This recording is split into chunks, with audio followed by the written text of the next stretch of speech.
Hi everyone, Phil Snyder, GunClassUtah.com. Hey, today I'm going to do a video on what you should expect in your Utah concealed carry class and what preparation needs to be made and some items that you're going to need to bring. Now, this is for the pistol courses that are part of that Utah concealed carry class. So the advantage that we have between us and the competition here locally is that we use a private outdoor range in our instruction. There's a lot of indoor gun ranges around here, but personally I don't like them. They're way too crowded, which can make them dangerous, and oftentimes they're not supervised very well, and I've had some personal experiences with some gun ranges in the area like that. So they can also be extremely noisy and distracting for somebody that's trying to learn how to shoot for the first time. And we want to make that pistol shooting experience, especially for those that are beginning their journey into this concealed carrying, learning how to handle a pistol. We want that to be a positive thing. Another thing to note when we do our classes, the NRA will actually allow 20 students in a pistol course. We like to limit our students to a 4-to-1 instructor ratio and no more than 2 on the range at any given time shooting. So when it's time for your class, if the gate's closed, just give me a phone call, 801-875-1409, and let me know, and we can make sure that we get that gate open for you. Unless told otherwise, you're going to meet up in the front office there just as you come in. Just park there. Please don't park in front of the building. And we're going to meet from there. If you need photos and fingerprinting done, there's restrooms to the right. You could go wash and dry your hands. You're going to need your ID. We're going to take your picture there. Somebody will be available to do that. No hats are allowed, so please come prepared to have your photo taken. Also, especially if you're taking the range course, if it's summer, it's going to be very hot. If it's the winter, it's going to be very cold. In the wintertime, you want to dress in layers. If it's summertime, you want to make sure that you bring plenty of hydration and some snacks. We're going to try to take an hour lunch break on the pistol courses because we would be there a good chunk of the day on those, and we want to make sure that your blood sugar stays up so you can stay focused, and plenty of water. If you'd like to bring a pen and paper, that would be great. You can take some notes. So let's go over some of the rules of gun safety, the 4 main ones I'm going to be looking at, and you should have learned these in your online learning modules if you took those. Number 1, you always want to point the gun in a safe direction, okay? If you live in an apartment that's on the 2nd floor, well, maybe you can't point the gun anywhere because you've got walls and bullets can go through those apartment walls easily. If you're on a basement floor, then that might be a safe direction. You never want to cover this muzzle, that's the front of the barrel, over anything you're not willing to destroy or you cannot afford to replace. Okay? Second one, the finger should never be on the trigger right here like this until your sights are on target and you've made that mental decision to fire. Now you can shoot and you can put your finger on that trigger like that, okay? When you're done shooting, or if your gun runs out of ammunition, or if you're going to take more than an 8-second pause like I am during instruction, finger comes off the trigger. Once you've made that mental decision to fire, you can come back on. A good finger placement on the gun I'm looking for is right outside the onto the frame of the gun right here. Even if it's on the trigger guard, like this, it's not touching the trigger, but that's still not an acceptable way to be. It's always got to be right out here like this. The third rule of gun safety is you always have to assume that guns are loaded all the time. Even if somebody tells you the gun's loaded and you want to handle it, you'll need to check it for yourself, and I'll show you how to do that in a minute. Also, the 4th rule is always know your target and what's beyond. At a gun range, we don't need to really worry about what's beyond the target if the range has been cleared and everybody's behind us. But you know, that would pertain to maybe a self-defense situation, something like that, where maybe, you know, we're shooting and, you know, there's bystanders and pedestrians and things like that. If you follow those 4 gun safety rules, you'll never have a problem with a gun, I promise. Here's some additional range rules that I've seen over the years that can really be a problem, that can be very dangerous. First of all, let me go over some range commands. The command fire, or the tone of a shot timer. We do use shot timers during our class instruction as a prompt to fire. It also gives students an awareness of their times and maybe some areas that they might need to improve in. So either that shot timer beep when we're giving instruction or that command to fire is the only time that you should be firing a handgun on the line. Never fire any other time when you're on the range unless it's during instruction. If it's during a break, just don't go out there target shooting on the range. Always has to be with an instructor during that instruction. Cease fire means stop firing. Another word when the firing has stopped is a cold range. Okay? Anybody can call a cease fire. It doesn't need to be the instructor or a range safety officer. If you are a student and you see somebody doing something unsafe on a firing line, including me, you can call a cease fire. And when that command is given, all guns should be emptied and checked for clear, and they should be decocked and holstered, and the hands should be raised up when you are finished doing that. And then the instructors can see that the line is safe. It will be called what we call a cold range. And now if somebody drops something, or maybe a target came undone because the wind blew it off, we can go fix that when that lane's cold. No guns should be out of the holsters for any reason during this time. Once everything is taken care of, then we will say something like, resume fire. Hot range. Hot range means that, they're going to start shooting, or they are shooting, and that's not a safe time anymore. So hot range and cold ranges.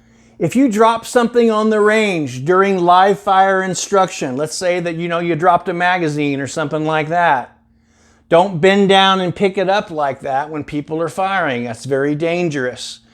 So if you drop something, just, bring your gun down here to the low ready, which is a 45-degree angle, and raise your hand, and then that will get the attention to the instructor, and then he can call a ceasefire if he needs to pick something up like that. But during instruction, like I said, if you drop something, just leave it on the ground, just like I said, low ready, and raise your hand up for some assistance. There's only 3 places for a gun to be on our range: in a holster, on the target, or at the low ready like this.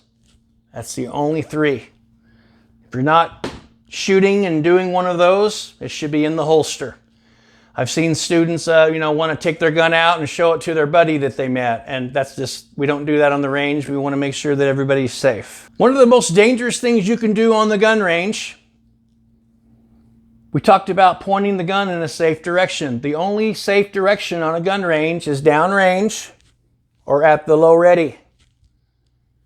No Hollywood, high Sabrinas, like Charlie's Angels, they held their guns like this up in the 70s. That when that bullet goes up, it's got to come down and it's going to hit somebody.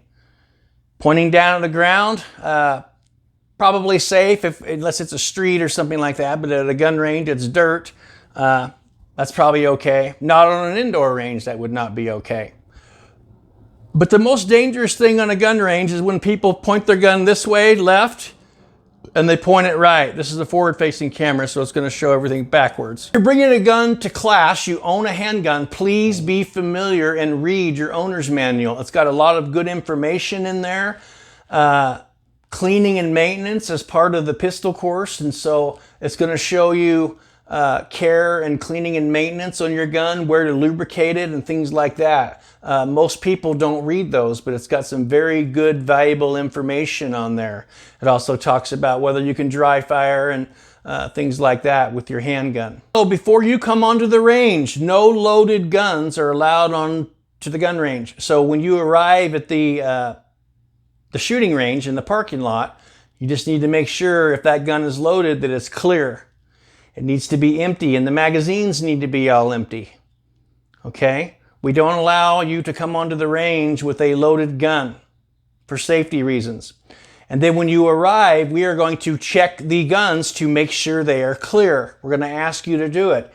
If you've taken our pistol course, the online portion where you've received instruction how to do that, you'll be expected to demonstrate that you know how to do that.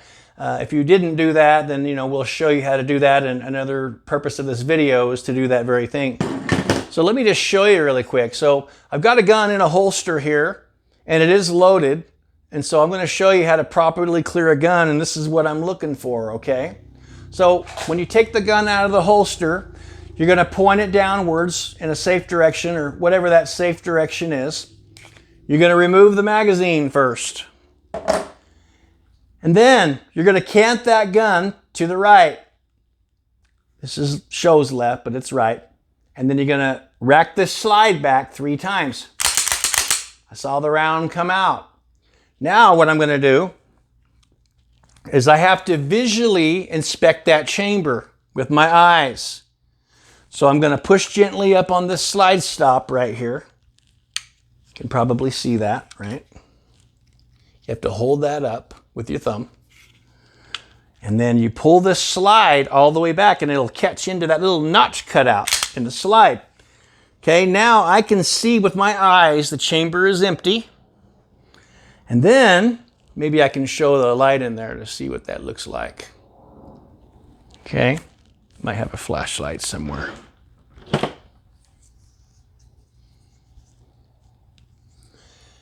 Right in there, there's the chamber, okay? There's a little hole. That's the chamber. You want to make sure that's clear. It's also a good practice, if you're comfortable doing so, to feel in there and see if you can feel that round, okay? And what you're doing is you're just sticking it right down in there to that chamber. Okay, now I know the gun is safe. This is a dummy round. It's got we use these for practice. This is the only acceptable way to dry fire practice loading and unloading in your home is with a dummy round. It looks like a real round, but you see that that primer is plastic and it's got a hole in it. So I'm going to insert this into the chamber to show you what a loaded chamber looks like. See, now you can easily see when you got one in the chamber, that's what it looks like. So now that the gun's safe, and you want to hand it to me, this is how you do it. Hold the gun with your trigger hand. The trigger hand, or the strong hand, is the one that actually pulls the trigger. Most people are right-handed shooters. They hold the gun in their right hand. That's their trigger hand. And then you're going to take your support hand with the muzzle down. This is very important. You can't have it up like this. The muzzle's down, being mindful of where your muzzle is. You don't want to cover your own feet or somebody else's leg or their foot or something like that. So you take the support hand, and if you come over the slide of the gun, okay, and you cover up that trigger like that, being mindful that your hand is not caught up in here. In the event that slide came forward, you wouldn't want that to pinch your skin, and that would hurt a lot. So, you just put it over, not up here, but, just right up there in that area. Like that. Once it's like that, you let go with your trigger hand, and then you would just simply hand it to that person with your muzzle down. And they're going to grab it, and they're going to do the same thing. That's called the safe handling exercise. First of all, before I load, I want to show you a couple of tips. I see a lot of people, they want to grab the gun like here and load like that. I don't like that because your hand is too close to the muzzle. You could bring that hand in front of that muzzle, and that's not safe. A lot of people will do it back here, which is good, but they'll just kind of, pinch it with their hands when they're loading it. They'll go like this. You don't have a lot of strength like that. These blocks are really stiff. But what you do, if you come over the top of the slide with the hard part of your hand like this, and then you put your fingers on there, That's a lot more strength and it makes it a lot easier to load. Whether you have an optic or just nothing on there. So that's what I'd like to see on the range, is loading it like that. When you load, you want to pull this slide all the way back and let it drop. You don't want to do this, pulling it back and, holding on to the slide. Again, it's back, let it drop like a slingshot. Slingshot it. Don't do that. You'll cause a malfunction. So when you're loading the magazine, the back of the magazine is typically flat. The front is kind of rounded. So the back of the cartridge is the primer end. Obviously the front, the bullet end is the front. So you put the back of the cartridge facing towards the back of the magazine. And then you start it in between these two metal lips. And then once you get it in there, then you can push it through with your thumb.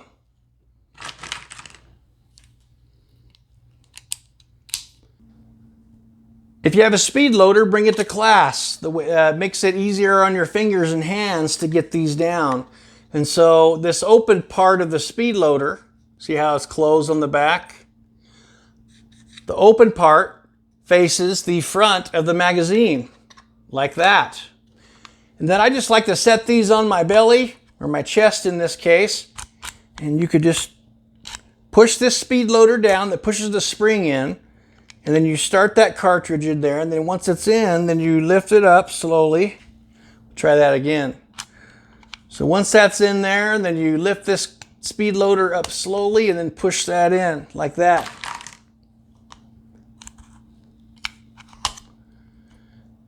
You have to push this down. Get this cartridge started in here, and then push it through with your thumb as this comes up. A bit faster now.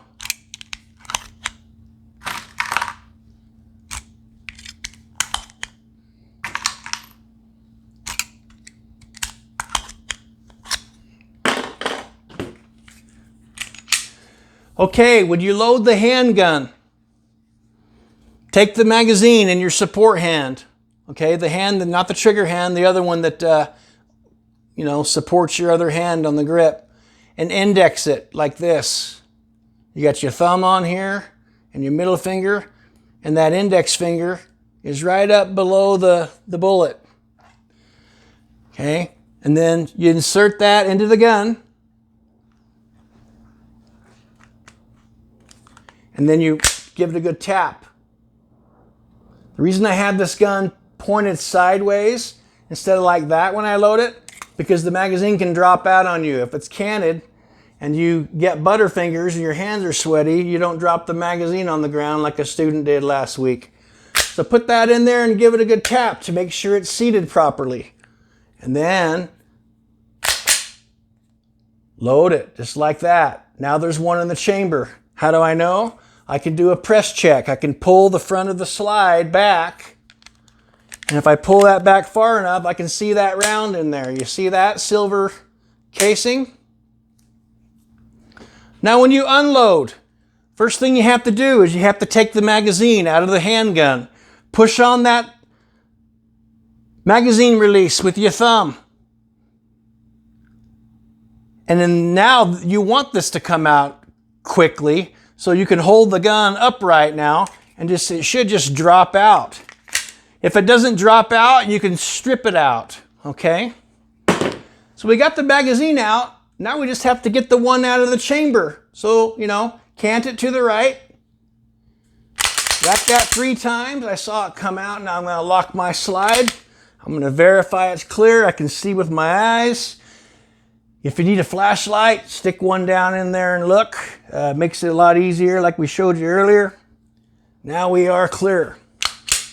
So that's loading and unloading. Now there's something called a function check, which you should be familiar with. Once you've cleaned your gun, that's a part of the course. You want to make sure that your gun is functioning properly. It is clear. When you pull the trigger on the gun,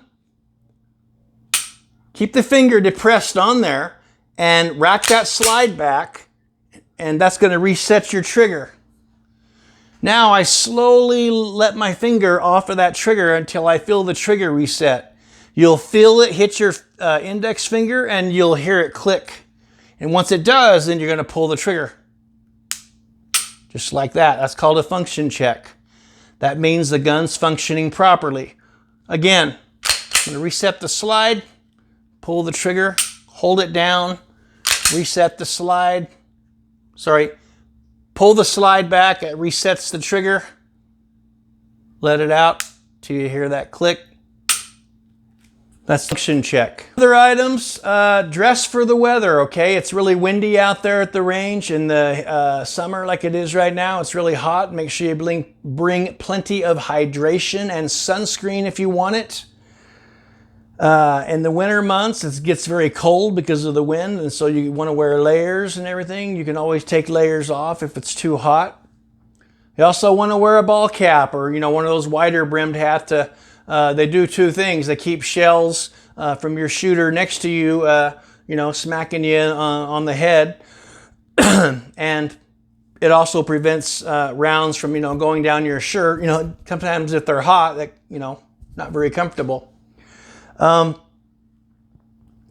You also want to wear long pants, no shorts. And ideally, if you have some cargo pants or at least some pants that have big pockets that you can just dump a couple of boxes of ammo in your pocket, makes them easier to get to on the gun range. Closed-toed, comfortable shoes, no flip-flops and things like that. We've got to have our toes covered, prevents tripping hazards and things like that. Eye and ear protection is furnished on the range. You can wear your prescription eyewear or your sunglasses as a substitute for eye protection if they are shatterproof. Most prescription eyewear, and like I have Oakley sunglasses, and they are, so I typically wear those on a nice sunny day. They do have these metal sitting stools at the range. If you want to bring a more comfortable chair, like one of those camp chairs, feel free to do that if you'd like. Some other things that are going to be needed, okay? You're going to need 100 rounds of target ammunition for the 8-hour course. If you're taking the 2-day course, you're going to need about 250 rounds. You do need to supply that yourself. We do have 9mm ammo and 380 and 22 long rifle that we can sell for market prices at the range if you don't have any. Holsters, you need to bring a holster. All of our shooting, we're going to be doing a lot of drawing from the holstering, reholstering, and instead of just shooting on a bench, we're going to use our holster to safely carry that gun up and down the range and practice the drawing. And we're going to be shooting from the holster and reholstering and things like that. Typically, you got your outside the waistband holster, something like this, attaches on the outside of your belt. Or, we've got these little inside the waistband holsters. This is typically what we use. Either one of these is fine. If you don't have your own gun, you're going to need a handgun, right? But if you don't have one, we have gun rentals that are $25 each that you can use as part of the class if you're not a gun owner yet. Included with that rental is not only your holster, but a magazine carrier to carry some extra magazines. You are going to be doing some speed and tactical reloads, and so you need one of these little carriers on your belt so you can just easily grab those. You have body armor. Most people don't. I do. If you do, you can bring that. That's a good option to wear that on a range. I think that's a smart, prudent thing to do. If you carry any less lethal options, like pepper spray or a taser, something like that, bring your equipment. I want you to carry just like you would in a real concealed carry situation when you go about your day. Most people don't. I do have some of those things. So if you have them, wear them and bring them. Try to dress how you normally dress throughout the day. I mean, if you're a habit of, wearing a shorts and a t-shirt, then wear how you comfortably carry all the time. We want to make this as realistic as possible and making sure that your attire works with everything that you're carrying. Canceling headsets that are electronic, and that's what we loan to you. You can bring your own if you have those, but they do have to be electronic so we can hear everybody on the range speaking during instruction. If you're on the 2-day course, there's 2 additional items that you're going to need. You're going to need a flashlight, okay? So either a weapon attached light, something like this, or just a regular flashlight. Okay, we have flashlights that you can borrow. The other thing is some construction type knee pads. So on the 2-day course, you know, we're night shooting at night, and we're also getting down into the kneeling position and shooting. And you know, you don't have to do that if you've got some knee problems, or you know, you're older, or you've got medical reasons and getting down the knees. Maybe you've had a knee surgery. You can do that exercise standing. But if you are going to do kneeling, it's a lot more comfortable if you could just throw those in your gun bag before you come to class. I'll show you the draw. Okay, I'm going to clear this gun. Actually, I'm going to use my blue gun. Actually, I'm going to use my blue gun for this demonstration. I'm going to pause this video and I'm going to lower the camera a little bit so you can see the draw stroke. Okay, so I'm teaching the 4-step draw that I learned from the Salt Lake County Sheriff's Office and Unified Police Department. I believe they are still using this 4-step draw. You know, it's actually, you know, 1 step, but when you're new, we do this in steps so we can show you how to properly do it. So the first step in the draw is you want to put your hand, support hand, on your stomach, and at the same time you are putting your hand on the back strap of the handgun. You want to have a good grip on the gun. You want to have a good grip all the way up here on the back strap when you go to attach and do that draw. You don't want to attach it here, because then when you go to grip, you're going to have to readjust your hand, and that takes time, okay? So step 1, again, support hand is on here on the belly, and then you attach it on that gun. If you've got a locking device on your holster like I do, mine's right under my thumb, you push that lock. That's step 1. Step 2, you're clearing the holster, you're getting it out. Okay? Step 3, you're just rocking that elbow right out in front of you. Now it's towards the target. Looks like this. Notice how my finger's not on the trigger and I'm pointed down range. The 4th step is you present this gun out in front of your dominant eye, okay? When your gun gets about halfway up, start attaching to the gun and get that grip. Bring that sight right under your dominant eye. I'm on this side over here. See how that sight's lined up right in front of my eye? That's what you want to be.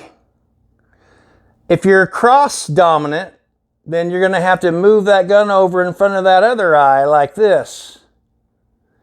So whenever you're done shooting, okay, you always come back during the low ready, during the class, and you're going to scan. You're going to look over your shoulder this way, all the way back, make sure you can see who's behind you, and then you're going to look over this way. And the reason you do that is for 2 reasons. Number 1, if you're involved in a use of force and your adrenaline gets going, and let's say you're in a shooting, God forbid, and your heart's going to race, you know, your pulse is going to go through the roof. All these physiological changes are going to happen in your body, and you're going to get tunnel vision. And so if we can practice during the drills all day of, you know, scanning after our shooting, we're probably going to have that ingrained into what I call muscle memory, which stores it into your long-term memory, and you can remember to do that unconsciously because you just practice it so much. And so that's why we're going to be doing that into the drills. So let's go over the other reason for scanning is also because of that tunnel vision. You want to make sure that you don't have any other threats. There could be an accomplice with somebody that you got into a shooting involved. There might be an accomplice with them, and that's what you're looking for. You want to make sure there's no other threats before you have to reholster that weapon. So again, this is what the draw looks like, okay? Step 1, step 2, step 3, step 4. When you reholster, just make sure your finger's not on that trigger. Come down here, straight down into your holster. Straight in like that. A lot of people are not mindful of their muzzle, okay? When they go to put it in the holster, you know, it's tight in there and they're looking down and they point it at their body. So, you know, again, when you're reholstering, you just want to make sure if our finger's not on that trigger and that gun's pointed in a safe direction as it goes into the holster, we're going to be okay. We'll do this one more time in the steps. Step 1, step 2, step 3, step 4. Low ready. Scan. That's what your range drill is going to look like. In the holster. Once you've done the steps and you're doing the range exercises, when you draw, obviously we're not going to do 4 steps, it's 1 step. So when you hear a shot timer or, as I said earlier, that command to fire, you're just going to draw that out as quickly as you can. If you're not coming to a class and you'd like to sign up for one, reach out to our gunclassutah.com schedule page if you're in the Salt Lake City area, and sign up for a course. Thanks for watching.